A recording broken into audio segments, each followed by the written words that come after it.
10번째 시간 시작하겠습니다. 작은 번호로 3번이네요. 61쪽입니다. 중요한 여러 교설. 지난번 시간에 참 재미있는 거 많이 우리가 읽고 생각했습니다. 사도교부 시대, 아직 교회가 이렇게 자리를 완전하게 잡지 못한 그 시대에 그들이 어떠한 상황에 놓여있었고 어떤 신학적 고민을 했는가 하는 점이었습니다. 특별히 그들이 놓인 삶의 자리가 이교도들, 유대교도들, 이단자들과의 싸움이었다고 하는 거죠. 그들과 완전히 단절되는 건 아니에요. 이렇게 저렇게 다 연결됩니다. 유대교, 이교도, 이단자 다 그래요. 그러나 그들로부터 자기를 구별해내야 될 필요성을 당시 기독교 지도자들의 생각을 했습니다. 그걸 구별하는데 권위가 좀 필요하다고 하는 요청 때문에 감독직의 정권 그걸 말하게 된 거죠. 자, 다음 중요한 교설 그런 것들이 어떻게 기독교가 체계를 잡기 전에 진행되는가 하는 겁니다. 이제 우리는 이 시대에 생겨난 몇 가지 특별한 교설들, 교리라고 생각을 드립니다.를 다뤄보기로 하자. 초기에 그리스도 교도들이 살고 있었던 이교적 세계에서는 무엇보다도 율신론적인 신관념이 강조되지 않으면 안 되었다.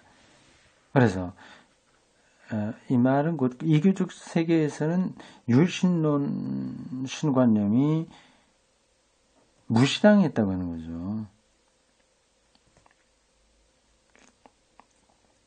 그래서 헤르마스의 목자의 저자는 이렇게 말하고 있다. 무엇보다도 먼저 없음에서 있음을 끌어내므로써 무에서 유를 끌어내므로써 만유를 창조했던 하나의 신을 믿으라. 1장 1절 헤르메스의 목적이라고 하는 책에 나온다고 하네요. 우리는 여기서 없음으로부터 창조, 무로부터의 창조죠. 크레아치오 엑스 니힐로라고 하는 유명한 명제입니다. 라는 교리를 발견한다. 우리는 비록 이 교리가 구약 성서 안에서는 명백하게 드러나 있지는 않다고 하더라도 잠정적인 형태로 함축되어 있다고 말할 수 있다. 혼돈 가운데서 하나님께서 창조하셨으니까 무에서의 창조다.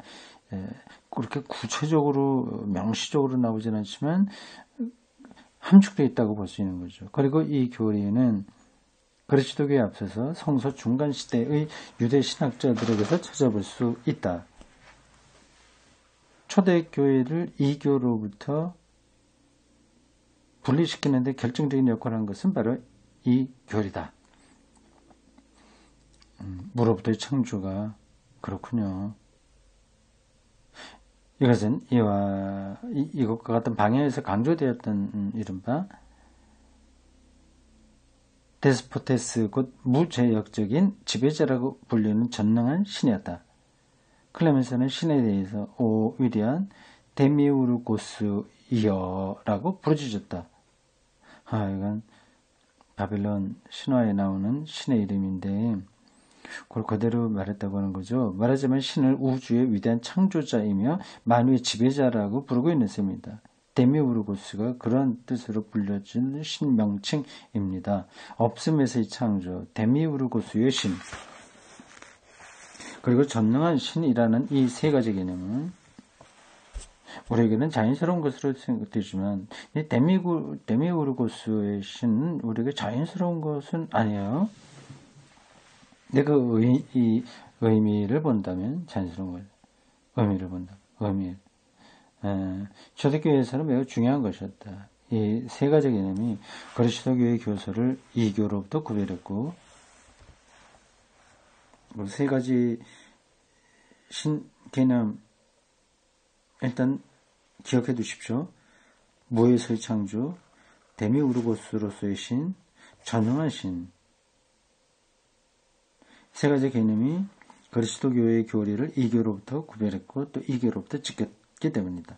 없음으로부터의 창조는 신이 세계를 창조했을 때 거기에는 그 창조의 선행에서 존재하는 어떤 선지적 진료와 같은 것은 없었다고 하는 것이다. 진료. 어떤 메타리얼 선제적 진료는 없었다. 빅뱅 이전에는 진료가 없었다고 말할 수 있죠. 다시 말해 거기에는 형상에 저항하는 것. 따라서 신플라톤주의적 이교에서 시도했던 것처럼 그것을 초월하지 않으면 안 되었던 선제적 진료와 같은 것은 존재하지 않았다. 이와 달리 물질적 세계는 신의 창조의 소산이어서 그 때문에 그것은 좋은 것이며 구원의 실현을 위해서 부정될 필요는 없는 것이다. 데미우르고스라는 말은 세 가지 개념을 설명하는 중에 두 번째 데미우르고스라는 말은 플라톤과 영지주의자들에 의해서 사용되었는데 그것은 최고의 신에게 붙여진 이름이 아니고 그보다 낮은 자리에 있는 신에게 붙여진 이름이다. 그래요? 최고의 신은 세계를 창조하는 것과 같은 일에서 초월해 있는 존재다. 그럼 그러한 일은 보다 낮은 위치에 있는 신에게 맡겨집니다. 세상의 일, 창조의 일은 데미우르고스가 해야 된다고 플라톤과 영지주의자들이 말했어요. 따라서 창조 작업에는 신적인 존재가 현존하지 않은 셈입니다. 이러한 생각에 클레멘스는 위대한 데미우르고스, 곧 세계의 창조자는 신 자신이라고 주장했다. 그 말이군요. 데미우르고스에 대한 당시에 플라톤과 영지주의자들의 생각을 뛰어넘는 거죠. 데미우르고스는 조금 낮은 세상의 창조 일을 하고 더 높은 초월적인 이데아의 세계에 신이 존재한다고 생각했는데 이게 이거다 같다 말했다고 하는 거죠. 최고의 신과 세계 창조자 사이에는 이원적 구별이 없다는 말이다. 그 얘기는요. 창조란 없음으로부터 절대적인 행위의 만들림이며 이것은 신이 전능하다는 것을 의미한다. 재밌죠? 이런 짧은 공부를 통해서도 사실은 오늘 철학이 말하거나 물리학이 얘기하는 많은 논쟁들 그런 것들과 연관해서 생각할 수 있는 근거들이 여기 있어요. 이미 그러니까 2000년 전에 이러한 문제를 기독교 사도교부들이 다 생각을 했다고 하는 겁니다. 근데 그거는 그럴 수밖에 없는 게 그들이 살고 있던 시대가 유대교적인 전통과 이교적인 그리스적인 전통이 굉장히 발전하고 있을 때인 거죠. 그러니까 그들이 2000년 전이라고 해서 우리보다 물리학적인 지식은 좀 떨어진다고 하더라도 세계가 존재한다고 하는 것에 대한 생각이나 두루두루 굴한 모든 것들은 또 근원적으로 깊이가 있는 거죠. 이것은 곧 신이 전능하다고 하는 것을 의미한다. 따라서 신이 전능하다고 말하는 것은 신이 옥좌에 앉아서 독재적인 폭군 마냥 그가 하고 싶어 하는 것을 아무거나 마음대로 할 수 있다고 하는 것을 의미하지 않는다. 보통 이제 이런 식으로 기독교가 하나님을 이해하거나 또 기독교가 그렇게 이해한다고 교회 밖에서 비판하는 사람들이 있잖아요. 그건 뭘 모르고 하는 얘기입니다. 이와 달리 신이 전능하다는 것은 신이 모든 피조물의 근거고 또 유일한 근거라는 것, 그리고 신에게 저항한 물질 따위는 존재하지 않는다는 것을 의미한다. 이것이 신앙 고백의 첫 조항, 나는 전능하사 천지를 만드신 하나님 아버지를 믿습니다에 언표되어 있다. 말로 그렇게 표현되어 있다. 그러니까 사도신경의 첫 번째 항목은 그러한 많은 생각들을 다 담아내고 있는 거예요. 그래서 우리는 이 조항을 큰 경외심을 갖고 읽게 되는 것이다. 이러한 신앙 고백을 들을 때 그러한 그리스 플라톤 사상을 뛰어넘는 그러한 사도 교부들의 생각에까지 우리가 가는 거죠. 경외심을 갖고 읽게 된다. 왜냐하면 이 고백에 의해서 그리스도교는 현실에 대한 이교의 이원론적 해석으로부터 생각해 두세요. 기억해 두세요. 이교의 이원론적인 해석으로부터 그들은 이원론적으로 해석할 수밖에 없습니다. 왜냐하면 세상과 절대적인 것을 구분하기 때문에요.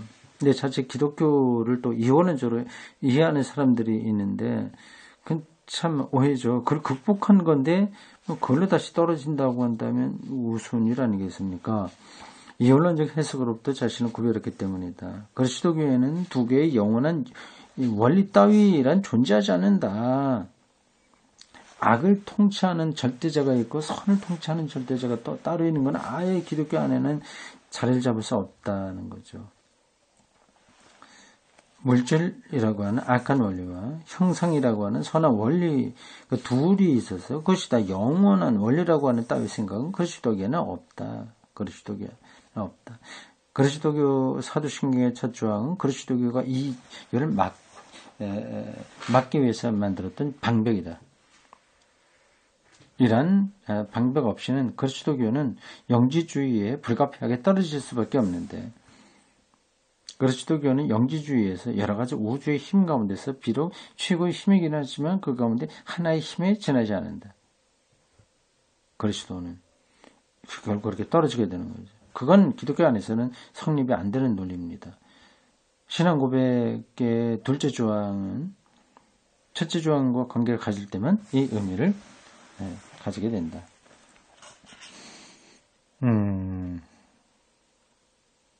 재밌죠?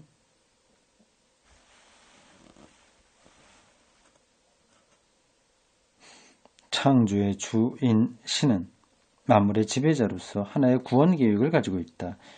이러한 관념은 특히 이그나티우스에 의해서 발견되었다. 이름들이 낯설죠. 이그나티우스 사도교부다 생각하시면 됩니다. 사도교부 100년 어간 100년? 150년? 그 당시에서 활동했던 사람들입니다. 이그나티우스는 에베소인들에게 보낸 편지에서 새로운 인간에 관한 오이코노미아에 대해서 말하고 있다. 오이코노미아. 이 말은 그리스도교 메시지에 대한 훌륭한 요약이다. 이 말은 오이코노미아는 가족, 경영, 지구촌 이런 것들을 가리켜요. 오이코노미아란 말은 나오는군요. 지배 관리를 의미하지만 여기서는 세계에 대한 신의 관계 구조를 나타내기 위해서 쓰여졌다. 우선 첫째로 아버지, 아들, 성령 이 셋이 다 함께 신이라고 하는 삼위일체론적 경륜이 있다. 경륜. 이게 오이코노미아 이 단어의 뜻입니다. 경륜. 오이코노미아 삼위일체론적 경륜이 있다. 또한 여러 가지 다른 시대가 단계적으로 지나간 다음에 마지막에 드디어 새로운 인간이 출현하게 된다고 하는 신의 구원 계획의 경륜이 있다. 구원 계획의 경륜이 있다.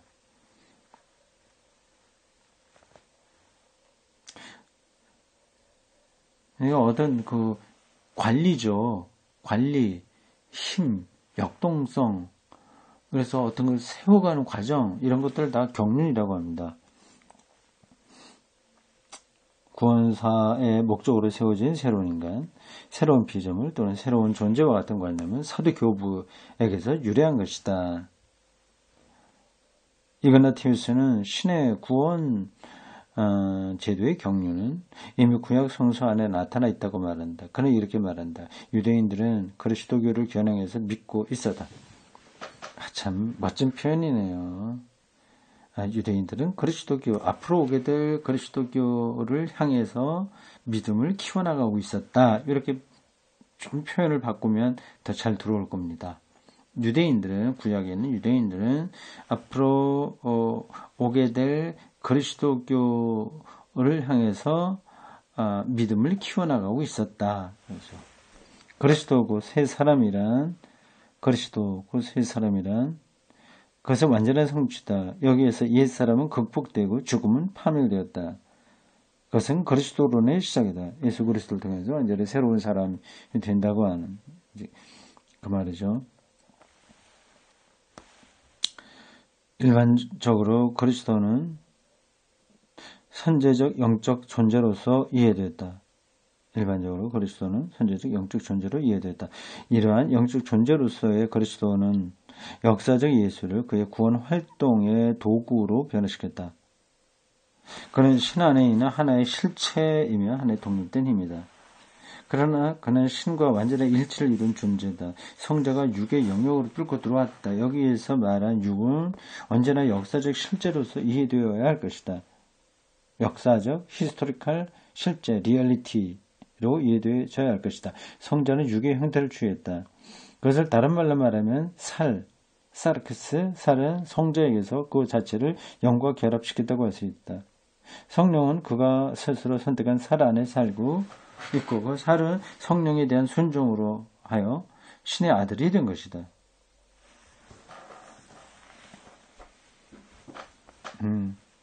이런 말들이 그는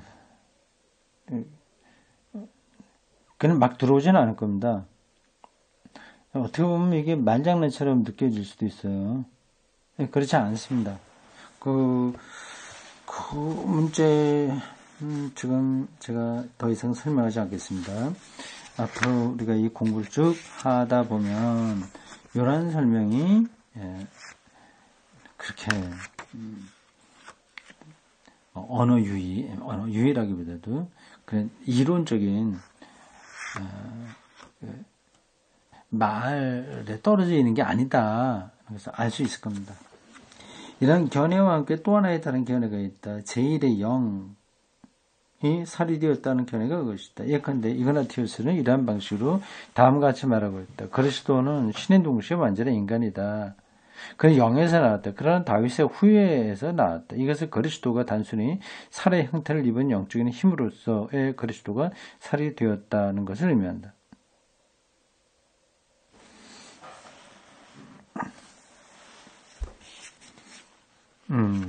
요 부분들은 좀 까다롭죠. 요거를 더 할까요? 아니면 지금 몇 가지 교리들을 설명하는 중이에요. 중요한 여러 교리들 어떻게 기초가 다져졌는가 하는 것을 하고 있습니다. 근데 너무 이제 깊숙이 들어가게 되면 오히려 우리 생각이 복잡해지니까 뭐 이런 게 있었다 하는 정도로 짚고 넘어가는 것도 괜찮을 것 같습니다.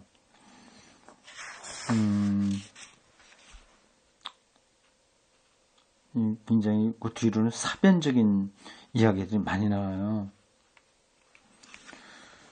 그거를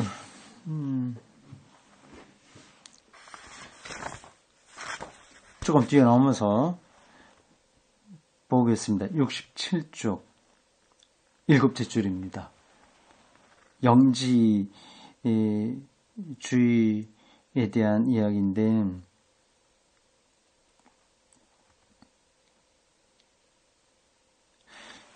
영적인 지식이에요. 그게 그노시스라고 합니다. 먼저 그노시스에 대해서 말해보기로 한다. 그리스도는 우리를 어둠에서 빛으로 불러내서 진리이며 아버지인 신을 섬기게 했다. 이제 클레멘스 책에 나온 이야기입니다. 그리스도는 존재 없는 우리를 불러내서 그의 새로운 존재의 힘을 가지고 존재에 이르게 한다. 이것은 지식이 존재를 동반하는 것을 의미했다. 인식 또는 진리와 존재는 거짓과 비존재가 하나이듯이 하나를 이룬다. 진리란 존재이며 새로운 존재란 새로운 진리다. 새로운 존재에 참여하는 사람이면 진리에 참여하는 사람이며 이러한 사람은 진리에 참여하고 참으로 구원을 지닌 인식을 갖게 된다. 고대 그리스도인들은 그노시스를 이처럼 이해했다. 예, 플라톤 사상, 영지주의의 기본 바탕에 있는 겁니다. 영지주의, 그노스티시즘인데 그 앞에 있는 단어 그노시스, 이게 지식, 영적인 지식을 이제 그노시스라고 하는 거죠. 교회에서도 상당 기간 영해라는 말을 했지 않습니까? 그러니까 영적으로 성경 해석한다. 그런 게 영적인 지식이에요. 그게 이제 성경 안에 그런 표현들도 있긴 있습니다.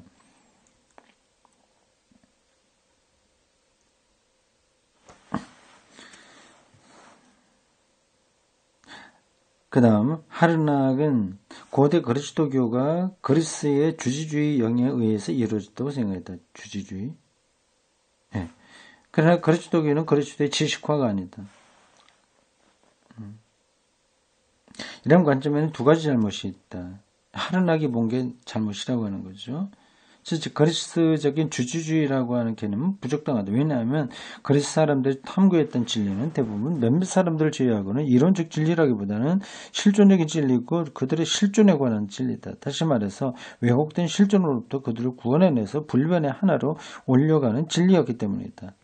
초기 그리스도 교회는 이와 같은 방식으로 진리를 이해했다. 다시 말해 진리란 대상에 관한 이론적 지식이 아니고 대상에 관한 이론적 지식이 아니고 그리스도 안에서 새로 나타난 새로운 실제 인식적으로 참여하는 것을 이해했다. 그냥 어떤 것들을 많이 아는 거 이게 참된 인식이 아니라고 하는 겁니다.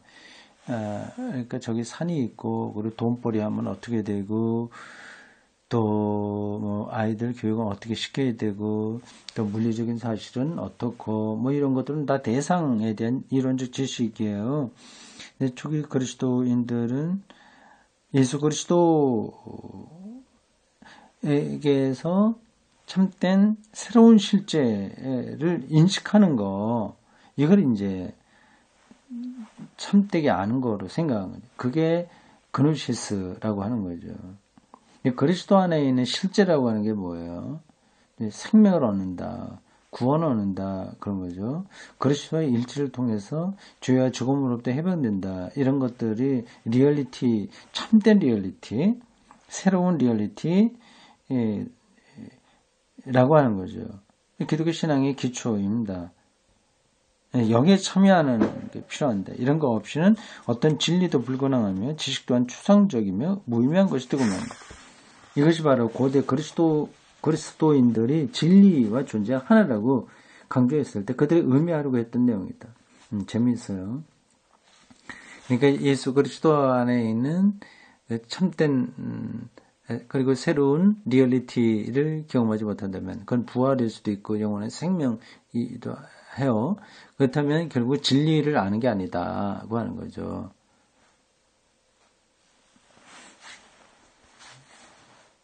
다음.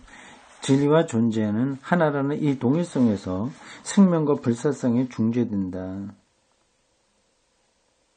불사성, 영원히 죽지 않는 것. 그것이 그리스도가 가져온 제2의 것이다. 그리스도는 불사의 인식, 곧 불사성을 부여하는 지식, 영원하다고 하는 거죠. 영원히 죽지 않는 그런 지식을 가져온다. 그는 우리를 불사성으로 인도하는 부분이다. 부활이죠. 그야말로 우리의 불멸의 존재다. 그리스도가 그렇습니다. 그는 우리에게 죽음을 뛰어넘는다는 인식을 줄 뿐만 아니라 불사성 하니까 이건 조금 적당한 단어는 아니네요. 불사는 아니죠. 죽죠. 다시 산다고 하는 거죠. 다시 산다고 하는 거하고 불사라고 하는 것은 의미가 달라요. 그러나 폴틸리가 불사성이라고 하는 단어를 쓰긴 썼을 겁니다. 그러나 그 불사성은 그런 단순히 영원히 죽지 않는다고 하는 그거를 얘기하는 건 아니죠. 가봅시다.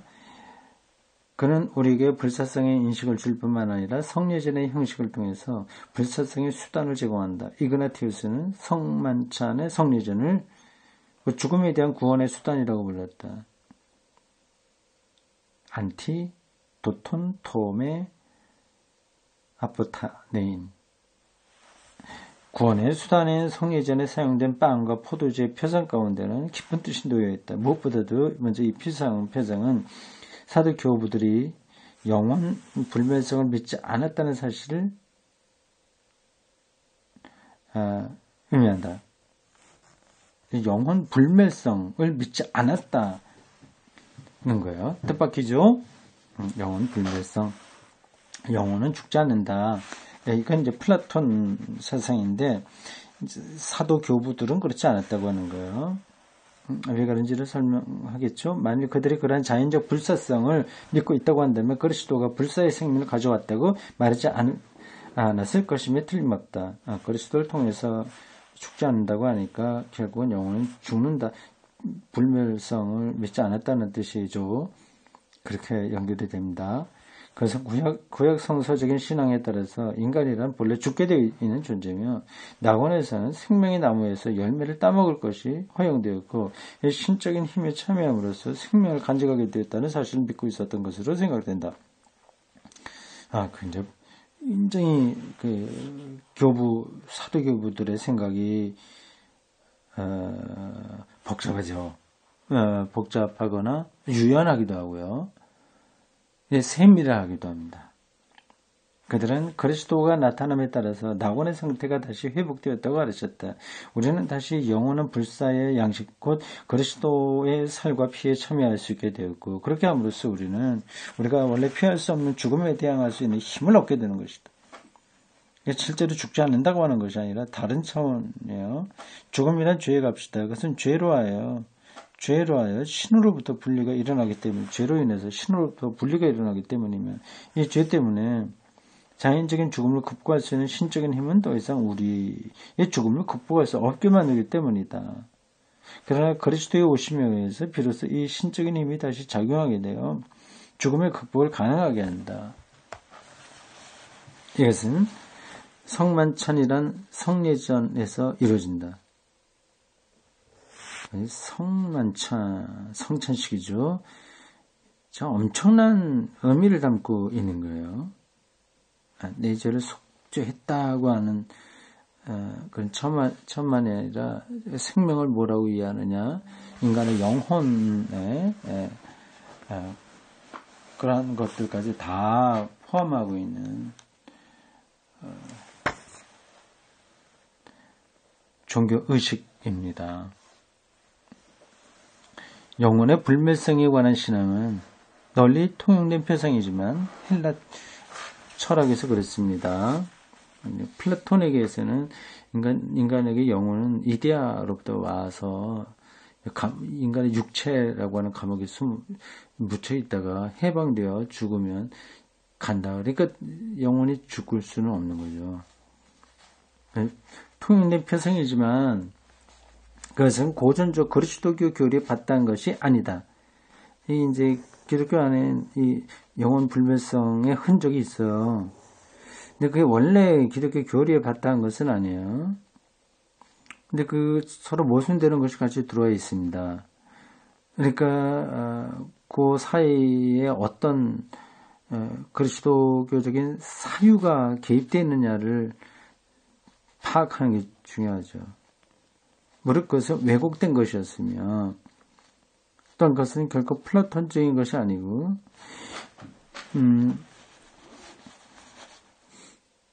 도리어 유사 플라톤적인 것이라고 우리는 결론을 내릴 수 있다. 결론이 그렇게 나왔네요.